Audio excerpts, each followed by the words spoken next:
So what's up sa inyo mga bossing? Ayan, update lang tayo dito sa ating brake system upgrade.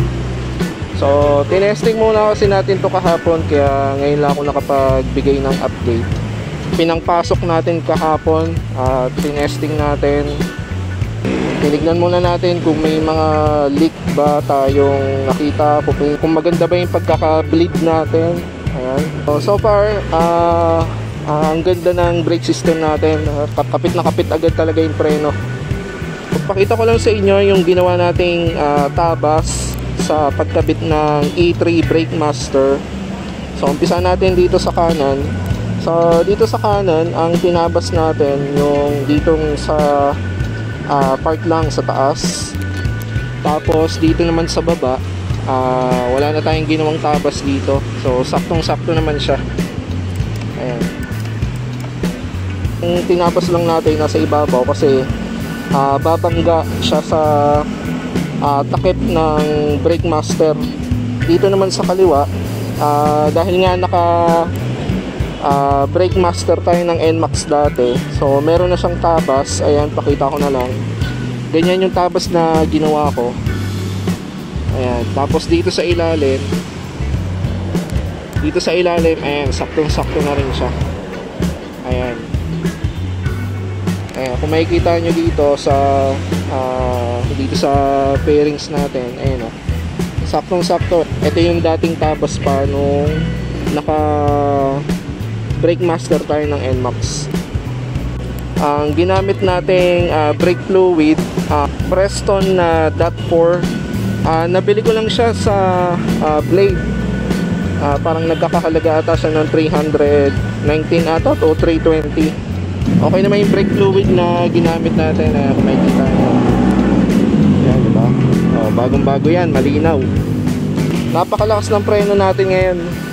Kahit nga one finger braking lang kung makikita nyo, konting piga lang, kapit agad yan. Konting piga lang.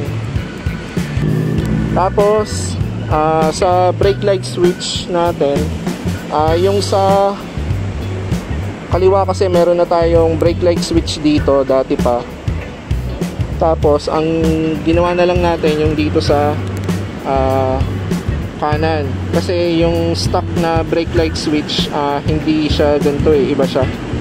So bumili lang tayo ng female socket ata yun, adapter. Hindi ko lang kung ano yung tawag, basta yun.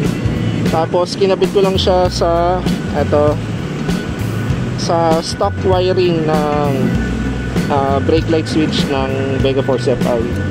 So functional naman siya sa kanan at kaliwa. Pakita ko sa inyo. Ayan. Ewan ko kung makikita nyo. Diba? Gumagana. Tapos dito naman sa kaliwa,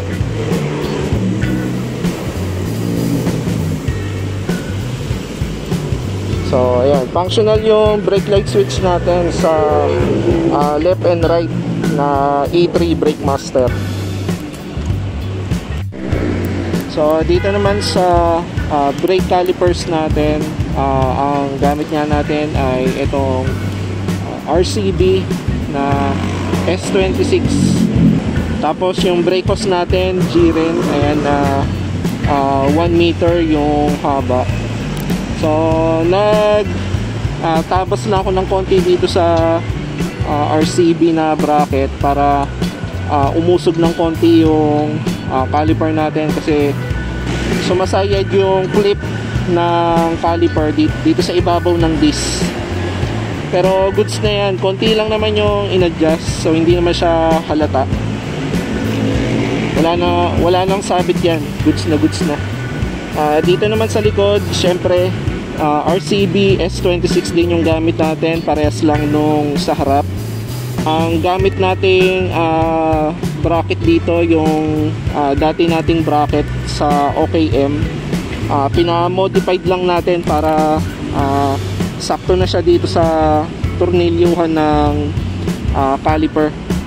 Kung makikita nyo yan, bumili lang ako ng parang nakalimutan ko kung ano tawag dito, parang basta stopper siya ng bracket para pag nagpe-preno hindi siya gumagalaw-galaw. Pinutol na kasi natin yung nasa ilalim na itong bracket para hindi na masagwa tignan. Tapos syempre G-Ren na brake hose din yung gamit natin dito, 1.9 meters. So ganyan yung ginawa ko setup para hindi siya masyadong expose yung brake hose natin. Tapos dumaan ulit sa ibabaw ng swing arm natin.